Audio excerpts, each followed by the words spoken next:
Welcome to the Hollywood Raw podcast. Dax is not here today because he's out working on his tan. I'm joined by my buddy, my pal, my comedy.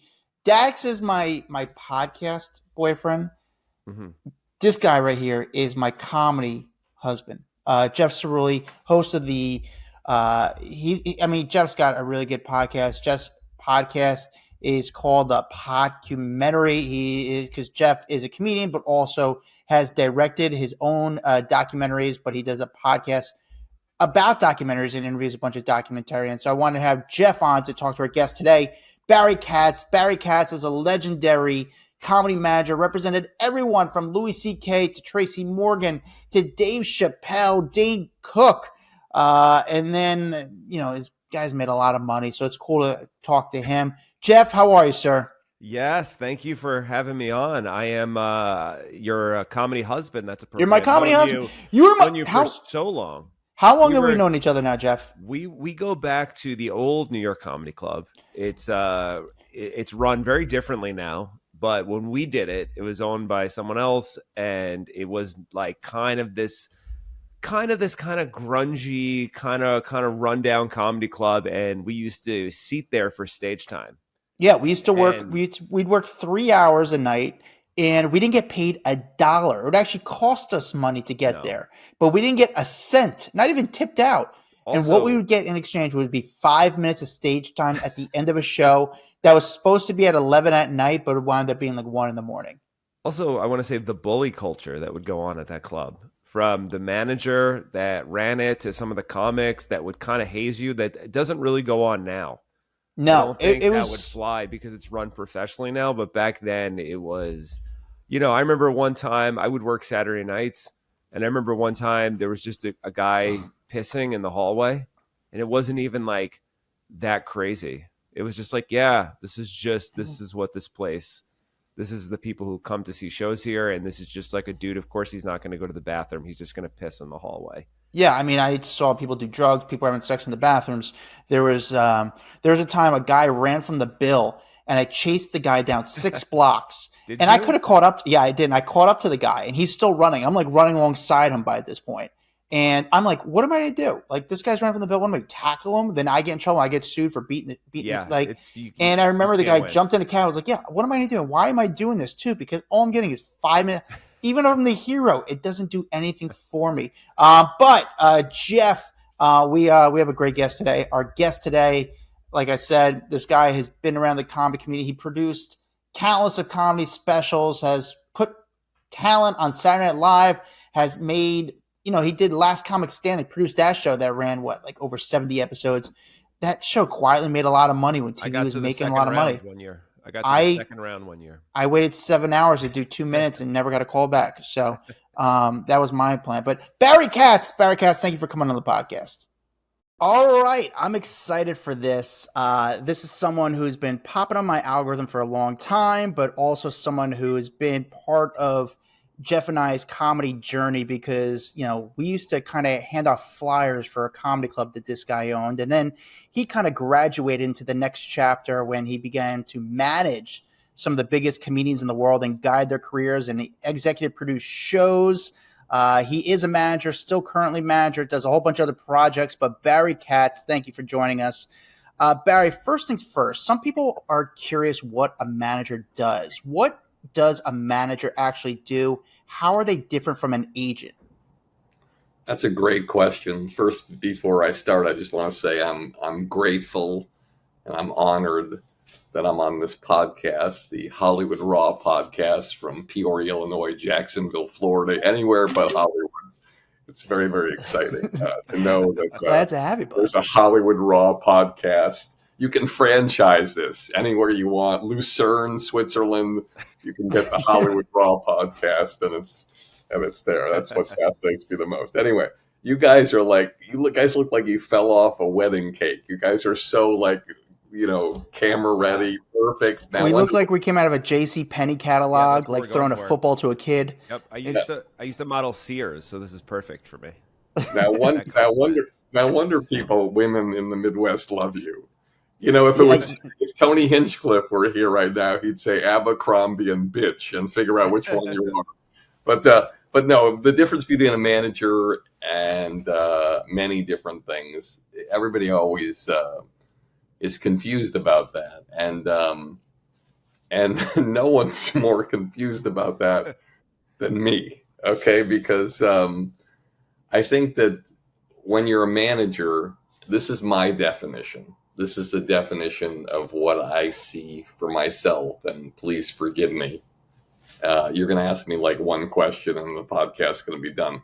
But what happens is that I look at an artist like you guys started at my old club, the Boston Comedy Club, and if somebody wants me to represent them, they have a list. They have a list of all the things, their goals that they have in their life. And when they're a younger comic, their goal might be, hey, I want to be a regular at the Cellar.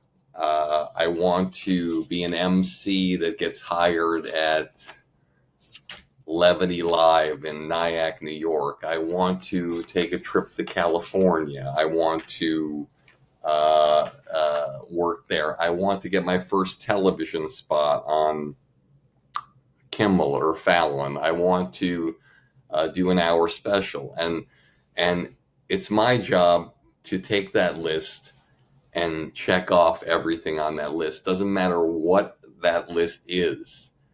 Somebody could come to me and say, and this is what happens to me now a lot, not as a manager, but within this blueprint thing that I do. Like a comic came to me that I knew 40 years ago at Play It Again Sam's in Boston. And he was a director, and he was a writer, and he wrote screenplays. And he wrote one, and he sent it to me. He said, I love this. I wrote it 11 years ago. I read it. I said, we can do this film. This is a great film. It was a drama. He said, this is my goal. This is my only goal. And he kind of got emotional. He said, I married this woman 11 years ago, and I go up in my office and I work on this script. And 3 times a year, she says to me, like, what are you doing up there? You don't do anything. She says, I'm a director. He's like, I don't see anything, you directing anything. I said, we can make this. I ran into Michael Madsen, the late Michael Madsen. I said, Mike, I know you're going through some tough times. There's a script here that I love. I would love to give it to you, and I can get you some money right away, because Michael was always in difficult times of late, unfortunately. And he loved it. I got him some money to commit to the film. We made the film 3 months later, and this guy, this was on his list. Now you might say, well, don't agents put the list together, and don't they do that? Well, the difference is there's agents for everything. And many of your audience might know this, maybe they don't. There's agents for literary, your books, your screenplays, your half-hour comedy scripts, your dramas. There's agents for digital, getting your digital stuff out there. There's agents for acting, simply acting, film and television, and streaming, and maybe shorts that are respected or whatever. There's agents for personal appearances. You see comedians working all over at theaters, comedy clubs. There's agents who specifically book them there. There's commercial agents who do voiceover, or you just hear the voice, or you see them on camera.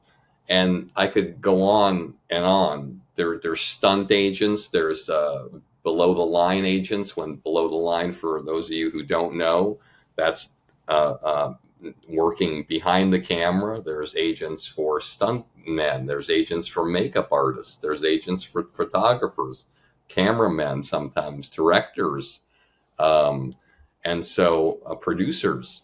And so they specifically work on the list for that artist for that kind of thing. But for me, to wrap it up, like, I always look at myself, and I know it sounds kind of corny and weird, but I always wanted to be a dream maker.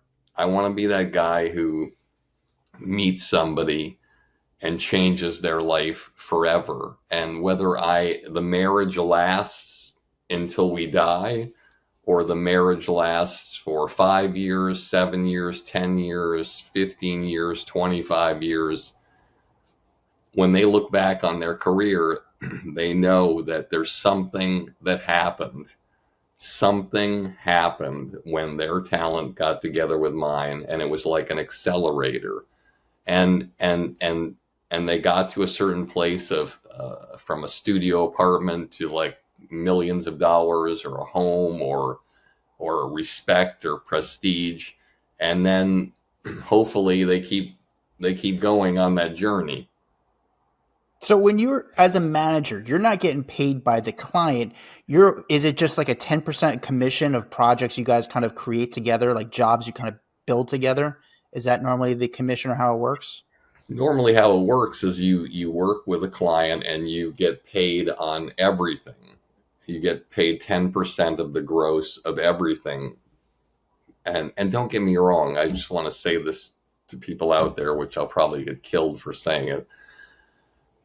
The bigger an act gets, the crazier things happen. And as a manager, I've been asked to, reduce fees, reduce promoter fees, reduce commissions for people. Your job also is, at least I perceive my job, is to help the artists save money and help the artists make money. And so, just as an example, I'll just ask this question to your audience. Do you think, let's say, do you think the Rolling Stones are paying the same commission that Bert Kreischer is paying, or insert name of great comedian here? When you get to a certain place, let's say you get to like Chappelle's level now, who I represented for 8 years. When he works at Madison Square Garden, and again, I'm just telling you from my perception and my information what I feel these deals are. It could be disputed, but I'm pretty sure that this is what a deal would be. So when he does 5 shows at Madison Square Garden, my guess is you have to guarantee him $5 million. You have to put $2.5 million in his bank account when you sign the contract. And before he goes on stage for that first gig, you probably have to pay him the rest for that show, and so on, or you have to pay him the rest at a certain point within that run, and then at the end there's a settlement for the percentages. So when that promoter, whoever books it for $1 million, let's say for one date, they got to make sure the ticket sales get to a certain point. And it might be, honestly, you're talking about the Rolling Stones, you might have to sell 96% of the tickets to break even. That's how much of a crazy thing it is when you get an act to a certain point. But when an act is starting, like you look at the Blue Collar Comedy tour, these guys were paying it used to be 15% the commission. About 35, 40 years ago, it used to be 15%. Brillstein Gray, every management company took 15%. And then somewhere in the 90s, it was cut down to 10. And so, but the managers they're involved in everything, whereas the agents, they make 10% of their lane. So the literary agent makes 10% of his lane, the personal appearance agent makes 10% of his lane, but the manager is involved in everything and makes 10% of everything. I still don't really understand the magic trick, and maybe by the end of this interview, you'll figure out the magic trick. But to me, if I were to say what it is and you were to go behind the scenes, I would say, hey, just do a great job and believe in the person and get them to convert on as many opportunities as possible, and it will all happen. and just whatever it is, a film project, an artist, anything, you just ride the bull as long as you can. I don't care if you're a landscaper. I don't care if you make cupcakes, you know, just add value. And as I like to say, if you're undeniable, you can't be denied. And that's just it. You can get the shit kicked out of you along the way, and hopefully you will, because that's the biggest thing in helping you get to where you're going to go. But with clients and artists like you guys, you have to, as a manager, overcome those things and help you get to the next level. So Barry, that was always the advice that was like early on, was like, because when you're starting out, and there's a great way to put the difference between manager and agent, by the way. I think it's very clear for people listening. There is a difference. That's a difference. But that be undeniable. That was always the thing, that when you're starting out, you're like, what do I do? Do I have to do this? Do I have to do that? And advice was always just simple. It was like, be so undeniably good.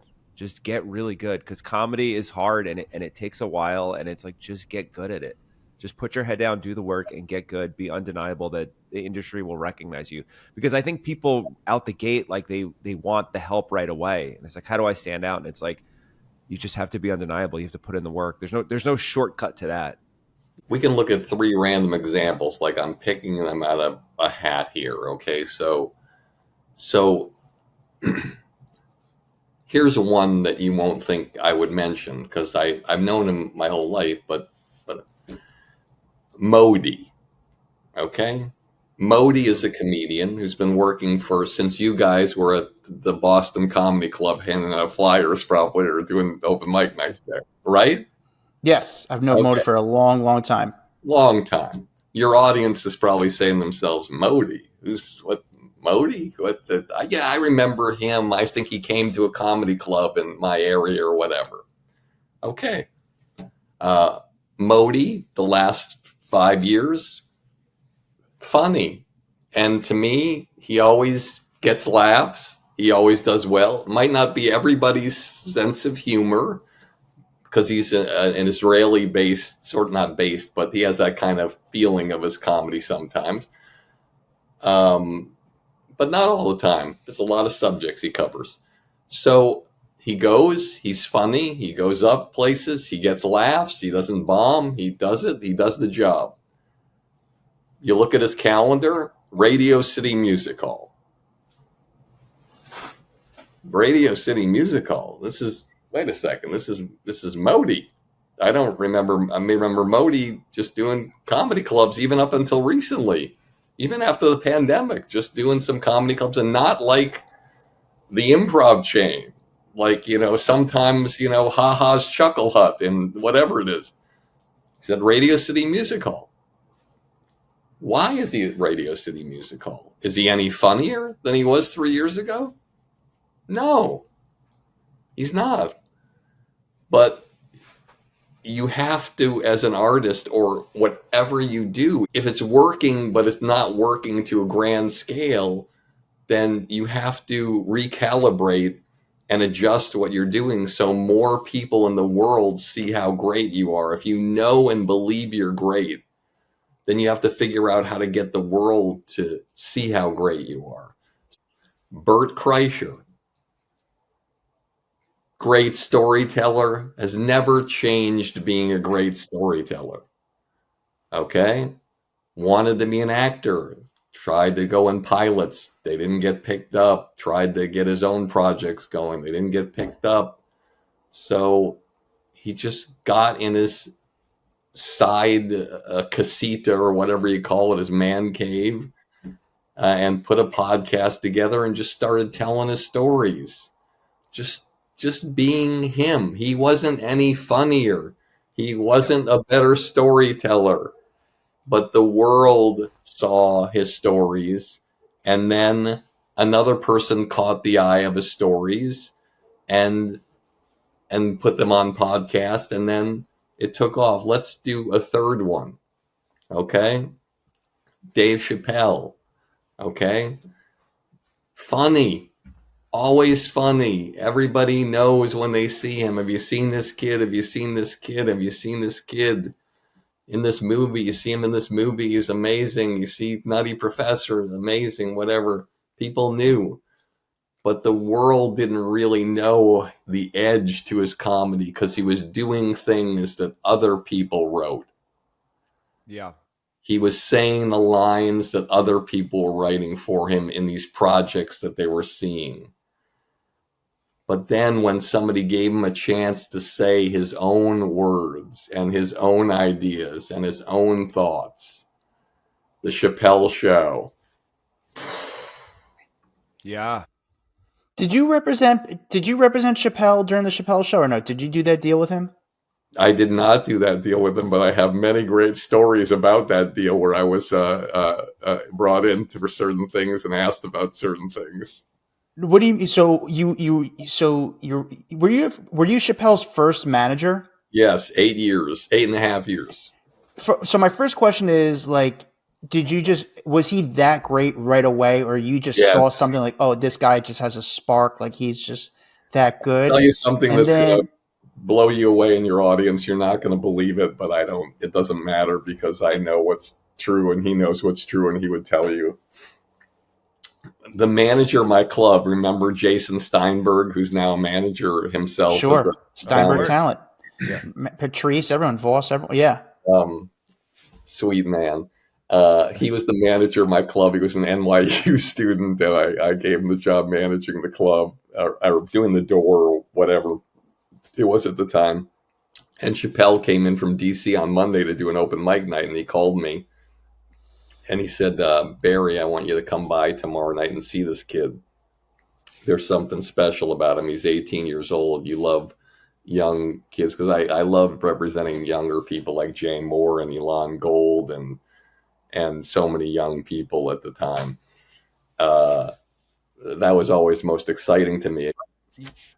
You like the whole thing. You like finding someone who's young and being, I see something in you, and just, you, like you said, making dreams happen and just like, let's make it happen. And it's agent is specific. You're more the overall of the character of who this person is. And you're probably saying, how do you make money when you represent Jay Moore and Chappelle and Elon Gold and Jim Brewer and Jeff Ross and Wanda Sykes and Louis C.K. and all these people are young people. They're not making a lot of money. And I just didn't want to think about it. I always figured out how to make it. I always figured out how to over deliver. But I also always figured out how to overcome biting off much more than I could chew, because I always did. I didn't want to stop. And one of the things that's always been my downfall and my also, something that helps me is the fact that I just have never really, really cared about that. I want to look at what the talent has. And in that, a multi-talented person, they love doing a lot of things. I didn't work with people like Bill Hicks, who is a genius, by the way. I would have loved to have worked with a genius. But Bill only cared about one thing, being the best stand-up comedian in the world. And that wasn't my thing. I want people to be the best stand-up comedian in the world, but I also want them to be the best television actor, the best sketch actor, write the best book. I represented Louis Anderson for 3 or 4 years, and one of the great stories that he had, which I loved, was the fact that, the first book deal, everybody's like, hey, I want a comedy book. And he writes the book about his letters from my father, which his father was an alcoholic, and it was a dramatic book. And they were so pissed off, but that's what was in his mind. And it ended up being a #1 bestseller. But so this is what it's all about. And in my opinion is like, you have to have that. And I love that area, Jeff, that you're talking about. And Adam, you too, because you guys are a part of it. You guys were all a part of it. You see it. And this is for both of you, you have your own careers that you're doing. You're doing this because you didn't get on stage at the Boston and think, God, I can't wait to create the Hollywood Raw podcast. No. Look at Cam Patterson. I mean, yeah, he's on SNL now, and he got it through Kill Tony. I mean, it's like, you know, this is the way we're in, the era we're in, where it's like it's not just one way, and you know that you've been in the business a long time. There's not one way into the industry now. There's multiple ways, and I think what you're saying is right. Like, you know, if Tony working the door, it's like you got to use these things as motivation, right? Like you have to be okay with rejection, and you have to say, like, you see someone succeeding, you have to go, why? What are they doing? What's the blueprint? What can I do? What's my thing? What can I do? And also, what I tell people, Barry, and I have friends, and you know, we're a little older now. I go, what do you want to spend your time doing? Right? Like I had a friend a few summers ago who was trying to get big on TikTok, and I go, do you know how hard that is? You're just trying to make yourself a personality. It's like, what do you want to spend your time doing? Do that, because this is fucking hard, and there's not a lot of money sometimes. So it's like, what do you want to spend your time? Is it a script? Is it a podcast? It's like, that's the thing you should be doing. And that's what I've always aspired to, Adam, Jeff, is that I want to do what I love doing, which is not always great as a manager, because like sometimes what an artist wants is not what I necessarily want or like, or and that's the balance that you have to be in. It's like, you know, on paper, my job is, hey, I tell you what I want to do, make it happen, motherfucker, do what I want. But I have always been the kind of person, like, I don't think that's, I don't want to do that. And when it comes to instincts, the Chappelle story, when I met him that Tuesday night, I walked up to him. I just saw him. I didn't see a picture of him. There's no internet back then, but I had a feeling it was him. And I shook his hand in the middle of the club. And I said, Dave? He said, yeah. I said, I'm Barry. I said, I came here to see you tonight. He said, oh, thanks, man. I said, listen, I want to represent you. He said, what are you talking about? You haven't even seen me perform. You haven't seen a video of me. It doesn't matter. I shake your hand and I can see the future. I can see you're going to be one of the greatest comedians in the world. You're going to have hour specials. You're going to have movies. You're going to change the face of comedy. And I want to be there with you and help you do that. And he thought I was fucking not seeing him. You didn't see him at all. Never saw him, and he thought I was crazy. What was it about? What was it about him that you just knew that you were like, this is going to be the guy? It's fascinating when you say that, and I'm embarrassed to tell you both. I never know what it is. It's just something comes over me, and I'm not 100%er, but you know, I've represented. You know, Louis C.K. was my first client. Chappelle. You got Bert Kreischer, Jim Gaffigan. You know, Wanda Sykes, Whitney Cummings. You know, these are like, and I could go on but it doesn't sound good when I go on and say it. It sounds like, oh, this guy's what a fucking full of himself this guy is.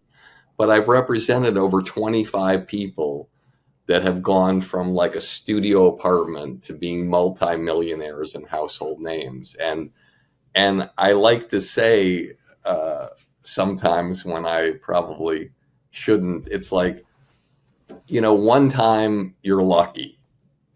Twice, maybe it's a coincidence. 3 times, maybe it's kind of fluky.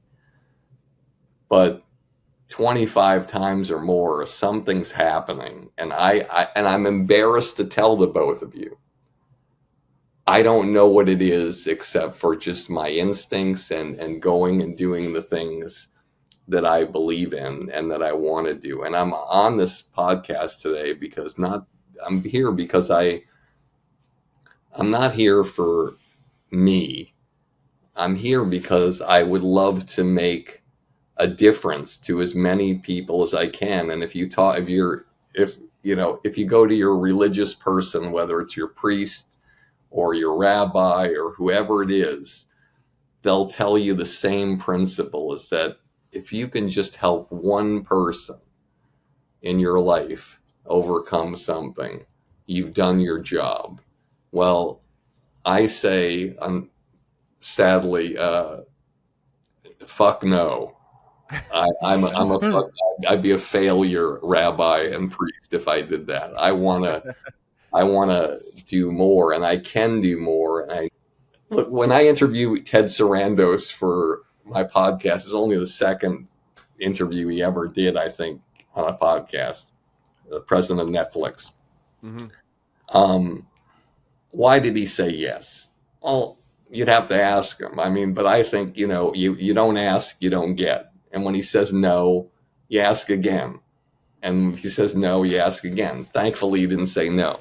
But when I interview him, let's say I represent you, Adam. I interview Ted Sarandos for my podcast. I get back, you call me, you're the next call I take. And you're like, hey, Barry, how's it going? What have you been doing today? I just interviewed Ted Sarandos, the president of Netflix, for my podcast. Now, Adam, Jeff, tell me the first thing you're going to ask me. Well, the question would be, how'd you get him? Okay. Right? Is that not the question? How'd you get him? And I tell you how I got him. Then what would the next question be, Adam, that you'd ask? I would say, as an artist, as a comedian, what's the next question you would ask? As a comedian, I would say, hey, can you give an introduction? Yeah. Exactly.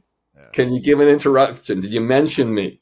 Yeah, can you get him on my podcast? How come he's on your podcast? Raw. How come he's not on my podcast? He's on your podcast. Did you ask him about an hour special for me? Can we get a meeting? And so when if I'm doing something that I perceive is going to help everybody, not just you, the first thing normally is, how is it going to help me? Yeah, 100%. And so that's why a lot of no managers do what I do. No producers really do what I do, because why would they? They got to focus on their babies and whatever. And I want to be able to do a great job for those people and have them have the confidence of knowing, hey, it's okay, Barry, in your spare time, go out and do things that help other people. That's the people that I want to work with. Those are the people that I want to produce TV and film with, and that's the way I feel it should be. But it technically speaking, from the first question we asked, you guys asked, because it's really important.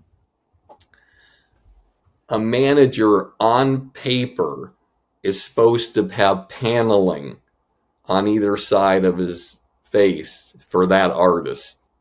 The world isn't paneling, but for that artist, it is. Colonel Tom Parker, Elvis Presley. That's, you're my client. And that's the dream, and if I could go one step further, and again, this podcast could go on all day long, and I would be thrilled if it did, because I have so many things to talk about with you guys, and you guys are really amazing in that. I just want to share this with your audience too. This is something that podcasters don't normally have the ability to do, that these two have learned adeptly, and you should learn in your life and your business. Something that Dr. Phil, the greatest advice he ever got from his father, was never miss an important opportunity to shut the fuck up. And these guys listen. They listen and they don't interrupt. And I'm a storyteller too. And they'll have little tells that I know that they'll show me when I have to stop talking so they can do things. And so I just want you to see that and know that. But that's really important, of going back to the manager thing, because, I want to make, no manager has a podcast. Why would they? Their job is to help their client, not to help people. But industry standard, I get to interview Kevin Hart. I get to interview Ted Sarandos. I get to interview Bill Burr. I get to interview Nick Swartz and Jim Gaffigan, Bert Kreischer, and have this lineage where people can learn. It's so interesting. When I saw Ted Sarandos the last time I saw him, he said something to me that it was odd, but it felt good. He said, Barry, what is it about that podcast we did together? I said, what do you mean? He said, every single person who interviews with me and I'm in the room in the company, they say they listened to the podcast before they came into the interview, and they had all these, he says, how did you know that about me? I said, I listened to the podcast. And so it means something to me that you can make that difference. Like, it used to be like I've had 7 clients on Saturday Night Live. And to me, one of the greatest dreams ever is to help somebody get their audition and to get on SNL. And to Daryl Hammond, this shows you how my memory is so horrible. I interviewed Daryl Hammond. He says, you wrote my test for SNL. I said, I'm not a writer. He said, you were then. And I got the show. You saw me do Ted Koppel. You said, how come you don't do that on stage? Yeah, I said, I haven't figured out anything yet to write for it. I said, why don't we do an SNL test where you're Ted Koppel on Nightline and you're bringing on all different celebrities to talk about an issue. He did that for his test. He got the show, and the first cold open that year. Wow. Was Ted Koppel. Wow, look at that. But this is why you have the podcast, because you're so involved in so many success stories that it's like you're saying, like, why would a manager have a podcast? Well, that's why, right? This is like you're relevant to the scene, and so many guys, you're saying 7 guys on SNL, like you've made your mark. So it's like you're a person of reference here. And yeah, I've listened to your pod. Like, I thought, when Adam asked me to come on, I was like, oh, it's fun. Yeah, of course I'll come talk to Barry. It's great. Yeah, actually. So Barry, my question to you is, you've had some great talent over the years. You have Louis C.K., you had Chappelle, you had Dane Cook, Jay Moore. You had these guys at their start. But who's the client that you passed on that you kick yourself in the head? Like, you're just like, man, I should have stuck to my gut. I should have. Things could have been a little bit different. I could have made a lot of money, but I passed on this person. They became a big star. You don't have to say me. Someone else. Not me. There's a well, I think he has a difference of philosophy about this, but I have a great memory when it comes to comedy. Kevin Hart was sleeping on Keith Robinson's couch. And I used to put him on at the Boston, and his comedy. His comedy was. I didn't at the time. I didn't feel it was as strong, and I felt like he had that voice and action, like Chris Tucker-ish kind of feeling about it, to me, and I just wanted him to be patient and. He asked me to represent him because I represent so many people at that time that were doing really good. His memory is that he passed on me asking him to manage him, probably, but that I asked him to manage and then he passed. But what truly happened was, and the same thing happened to Ari Spears. Is that I just felt that they weren't ready yet, and just to be patient, and that I worked with them, just be patient. But Kevin said, no, I'm going to LA. And literally the first thing he booked like a Judd Apatow pilot. And then he got a manager right away, who's still his manager to this day, a guy, Dave Becky, who I actually, when he came to New York to open the 3 Arts office, I walked around furniture stores with him. I helped him set up his office. So that's one where I didn't pull the trigger early. Somebody who I don't feel like I did a really great job for at all, and I'm sorry that, like Bill Burr booked his first acting job ever the first thing he ever auditioned for, a show called Townies with Molly Yeah. Ringwald, the Carsey Warner show. That was a good cast. That clip was going around recently on Instagram of like, can you believe this cast of the show? And it was like Bill Burr and some other, I forget now, but that clip went around and it was like, oh, it was a good cast. And yeah, I saw that Yeah, recently. and I love Marcy and Tom and Karen Mandabak, Marcy Carsey, Tom Warner, Karen Mandabak, and there was a guy there, David Tochterman, as well. I love those guys. Anyway, so he booked that, and he was on for 13 episodes. The show got canceled, and I represented him for like the next 8 years, and nothing, or 7 years, and nothing really was happening, and I felt shitty. I felt shitty that it wasn't happening, and I couldn't figure out what I was doing, wasn't doing as well as I could. I mean, he was making money, he was working, but you know what I'm saying? Like, and I remember there were a couple of people that winter time that I decided I was going to send a letter to and resign and let them know that I didn't feel like I was doing a good job. I didn't feel like I was, whatever I was doing with their talent and my talent, I just didn't feel like I was getting them to that next point like I was doing for other people. And I think it was Mike Epps and Bill Burr I resigned from working with. And I didn't like the way I did it. I felt shitty that I sent them a letter, and I didn't call them. And I talked to them afterwards, each one of them. But so those were some that I feel like I was involved with from the beginning, and I didn't. People that I would have loved to work with that I didn't get a chance to work with was Jimmy Fallon. I was in New England. He was in Albany, New York. And by the time I saw him, he was represented by somebody. Jon Stewart was another guy who I loved, but he was already represented by somebody at the time.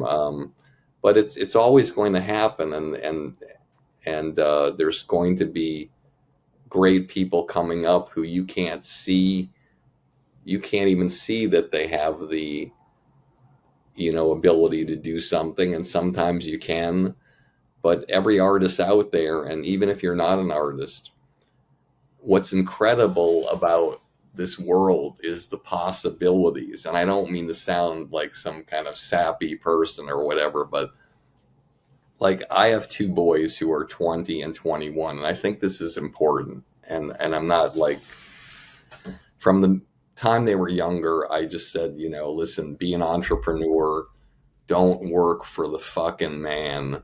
Be the man. Don't work for somebody else's dream that they wrote out on a napkin and help them make their dream come true. Make your dream come true. And yes, you can take a shitty job while you're making your dream come true, but make your thing happen.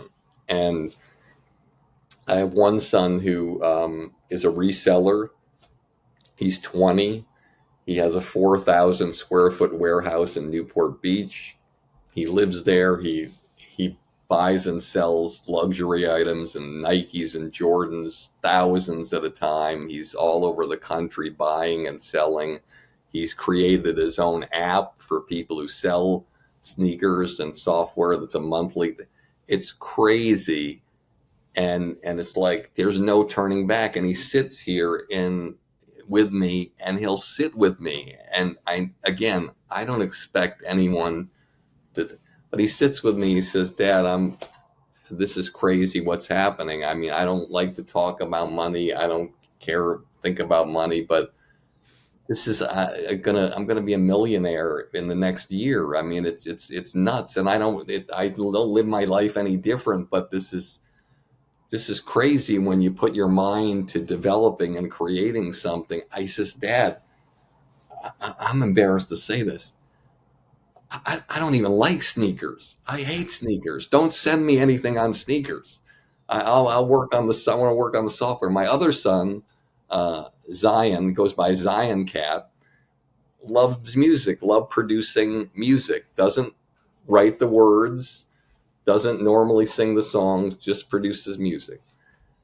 And again, for anyone out there, this is why the possibility is crazy. He comes out here this summer and he shows me, I look on his Spotify page, Zion Cat, 40,000 monthly listeners. I'm like so excited. I'm like, holy shit, man, he's like, Dad, it doesn't mean anything. It's not that much. It's nothing, whatever.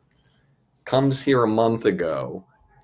There's 96,000 monthly listeners. And I'm like, holy shit, Zion, this is crazy. He's like, yeah, Dad, it's like, I don't even know what's happening. This is nuts. He comes here this week, less than a month later, 220,000 monthly listeners. Wow, look at that. I'm going to check it out. 21 years old. Again, like anybody listening, if a 20 and 21-year-old can do what they love or even what they don't love until they figure out what they love and figure out a way to monetize it and do what they love and get respect and make a living, anybody out there can. And that's what I love about this world. I love our comedy world where you see things happening. Oh, Nikki Glaser, she's an overnight sensation. Go fuck yourself. This woman's been killing herself forever with that lane, that style. But you look at the style, and that's somebody who is different than the people we mention. She's like, fuck it. I'm riding this train. I believe in this style of comedy. I am riding this. But it wasn't until she stepped out of that lane and said, okay, let me roast. Let me use that muscle. She could have stayed in this lane and she might have made it. But she had her own thing on TV. That didn't do it. But those roasts, just fucking Mike Tyson uppercuts. Let's talk. Can I just say one more thing? No, go ahead. Yeah. Jeff Ross called me the other day. I spent about an hour or so. He always introduces me as his first and third manager. And he invited me to see his Broadway show. For those of you who don't know, he did a show called Take a Banana for the Ride on Broadway at the Nederlander Theater. Nederlander is the gold standard of names on Broadway producers. It's like Mount Everest. Okay. I developed that show with him 35 years ago. And we got a deal at Disney with it. It was on the shelf for 28 years. And then he brought it back. And Jeff Ross is an amazing case. Now, if you were to speak to Jeff Ross, he might say, yeah, but look at what Chappelle's doing and Chris Rock. They took me on tour. I opened up for them. And Barry, it's like, it's insane. Or look at this person, how they're working this baseball stadium or whatever. And I say, Jeff, you are one of the most extraordinary artists in the world. You've done straight stand-up on specials. You've done musical comedy on specials. You did bumping mics with Dave Chappelle, where the only time in history that I ever remember two people being the straight man and the funny guy for each other all in one show. You did the roast, the regular roast. Killed. You produced the roast. You did specials where you roasted prisoners. You went into fucking prisons and roasted prisoners. Okay? You do the Broadway show. It's insanity, all the lanes that you have created for yourself. There's all different possibilities. And I went to the Nederlander Theater. And for any of you who don't know anything about what it's like to do Broadway, you got to do 8 shows a week in this fucking massive theater that's over 1,000 seats. That's pressure for that 3-month run that they had for him. And he did it. It was packed, and the people crying and laughing. And everything's possible. Even if something didn't go, you can bring it back. You can do whatever it is. Everything's possible. And every artist is going to look at another artist and say, huh, God, I wish I were doing that. Or I think I could do that if I put my mind to it, or whatever it is. But again, your listeners are not just entertainment people, they're everything. And trust me, you're working in that fucking shitty job for that person who's an asshole or whatever. You have the opportunity to do it. I promise it's the last thing I'll say until the next question. My son's girlfriend was here. Charisma, power, intelligent, crazy. Like, what are you doing? I'm a hostess at a restaurant. I must have spent an hour with her. Like, what the fuck? Come on. Anybody can be a hostess at a restaurant. You can do anything. There's so many possibilities. And by the end, she's like, well, what do you want to do? Well, I want to start my own fashion magazine digitally. All right, let's go. Let's go. Start. Make it happen. And it's such an exciting time I know, I'm older and you guys are less old, and Adam is somewhere in between, although he looks so young and so you could like carved out of marble. But but the thing is that it's like crazy when anything is possible. You can reach anybody. Rupert Murdoch used to travel all over the world and negotiate to put satellites on hills in different countries so he could distribute his content across the world. And now we can just do anything we want. We can. It's nuts. I'm not even an artist. I told this Frank Sinatra story on this podcast that Tom Dreesen told me. And millions and millions of people like watch this clip, and I'm like, really? I've like said so many different things that I think were valuable. That's the one, the Frank Sinatra one. The young people, probably some of them don't even know who Frank Sinatra is. But so you never know what's going to happen. You're Punky Johnson doing the bar at the Comedy Store and the outdoor bar, and you get SNL. Like, no, you don't. Anything's possible. And Adam and Jeff, whatever you have in your that notebook or wherever it is that you have all your ideas.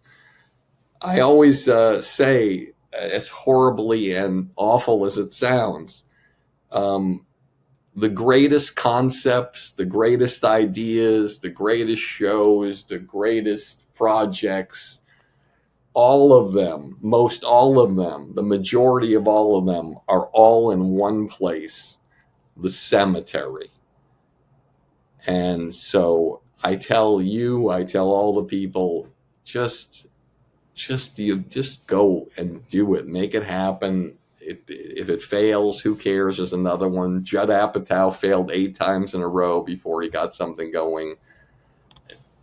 It's what it's all about. Barry, this is like a topical sort of question that we hear a lot in Hollywood, but are there industry plants? What is your thought on that? Are there industry plants? Be more specific. Like, there's industry darlings, and industry darlings are people that are highly respected by their peers. Someone like Chappelle's the industry darling came in. It's like, yeah, everyone's going to love him. We know he's universal. But now there's things called Hollywood plants, where the entertainment business comes together and says, we're going to make this person into a star, and they're like, they're put there that there's a company behind them. There's people behind them. They're like, no, we're going to make this person into not just a corporation, into a star. Do you think that happens? What is your thoughts on that? Well, my first thought on it is, and this is the most important, I think, thought on it. Well, that person was born. The doctor pulled him out of his mom, slapped him on the ass, or her. They cried, and they started their life. Were they a plant then? No. They created a life that got them the opportunity to be a plant. So, without even answering the question, who gives a fuck whether there's a plant or not? Why don't you figure out how to be the person who gets chosen as the plant? And that's a more important question. Like, how do you get to that place with undeniable talent? I remember, look, we've all seen young phenoms, the Sixth Sense, Haley Joel Osment, right? Does anybody watch that and say, oh my God, can you believe they cast this fucking kid? This kid blows. I mean, this is the worst acting I've ever seen in my life. No. They're like, holy shitbirds. Who the fuck is this guy? And then he gets 6 more movies. You know, it's like you can look at anybody even in the old days, if you have some people who are like elderly watching this. Marilyn Monroe, remember that movie where she was in the movie for 7 minutes or something like that? And the world saw it and they determined that she was the plant, the next person. It's like you have to fuck people up. You have to blow people the fuck away. And don't worry about whether you're going to be the next plant, whether somebody makes you the plant or you plant yourself. Just fuck people up, change people's lives. So the plant thing, Adam, look, the answer to your question is yes, everything happens. Everything happens good and everything happens bad. And that's the thing about the entertainment business. If you don't figure out how to take care of yourself and how to rebound from a fucking disaster that either you created or the world created for you, then you're in trouble. And that's what I respect about this business, is that artists have so many possibilities and they have their audience that loves them. Yeah, Barry, I think you got a TED Talk in you, and I think that's going to come very soon. This has been like Church of Barry Katz, and this is why I enjoy your podcast. Barry's got a podcast that is it's a great podcast. It's really interesting. It's it's called The Industry Standard with Barry Katz. He has conversations with everyone in the comedy world, people that he represented, people that he's kind of crossed paths with from in comedy, clients that he represented for years, some that he passed on probably, some that he's been just come across because he is a staple in the comedy community. He also, if you go to barrykatz.com, Barry does this thing. It's if you can explain it real quick, Barry, the industry blueprint. How would you it, from what it looks like to me, it's like you kind of give the guidance to people as a manager that you don't have the time to actually manage. It's actually a pretty cool idea. You kind of like coach these people. Is that? Yeah. During the pandemic, I had just, this shows you how things go sideways in your life. I rented and built out an entire podcast studio in Malibu. And I had this idea of the blueprint where I could be like a microwave to people in the business, where they could get all this information about how to get to the next level. And then I could do a video Zoom call every Monday. And as the group, we could get together and talk about different things, whether an Ask Me Anything, or I could bring on an industry person to talk, or an actor to talk to the group, or anything like that, or just show a clip of a comedian their first time on doing stand-up on late night television, and how close they are to that. And people are so close, Adam and Jeff, to doing something so close. You just don't even know how close you are. And I put this thing together called the Blueprint, and there are all these different subscription levels. There was a free community. There was different levels they could go wherever, and some of the highest levels where they could, have a half hour with me every month, in my spare time, and I could help guide them with their career as well. And I'm proud to say that many of the people I've worked with on this program have done hour specials that you've seen, have done festivals that I helped them get into, have gotten acting gigs that they've worked on, have made feature films that have won festival awards, and television pilots that have won 7. One of them's won 7 different awards. And it's just so satisfying because you can't manage everybody. You can't produce everybody, but you can help people. I just helped somebody make an Oscar-nominated short film here from Toronto. I just want to tell your audience something. I'm going to ask you guys a question. I'm going to ask you this, Adam. 24 hours before you thought of doing this podcast, what was happening?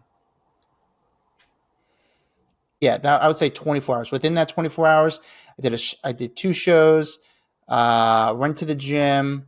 Yeah, that was kind of what I did. So. Great. Now stay with me. Now take me 24 hours before you wrote on a napkin or thought to yourself, Hollywood Raw podcast. That'd be a great idea. What were you doing then? I was working on, I got 2 projects in the works. That's what I was working on. Got it. And this was a third. And this was a third idea. This was my third. Yeah. I'm shuffling a few things. I got a literary project. I got a script, and then the podcast. Obviously, these are the 3 things I was working on. And so, but before that idea of the podcast, this is what your audience should know, because you have millions of people who've listened to this, millions. Okay. And 24 hours before he wrote something down, there's no one. There's no one. All of these people listening listen to other things. But you created something for yourself that has inspired millions of people from nothing. And that's what everyone has the opportunity to do. It's so exciting. I know I sound like a broken record, but it's like, that's what I love about our business. Any young comic can do anything. You could tell everybody right now, when you thought of the Hollywood Raw podcast, it was number 3 on the depth chart. Yes or no? True. Yeah, you don't know what's going to stick. And now look at it. Look at what you're doing. And again, the way you interview is really important, because there are people that you really need to just get in there and, okay, but you just let it flow, and it feels great, because I feel like I'm able to share these stories, and I could be here for 8 hours doing this.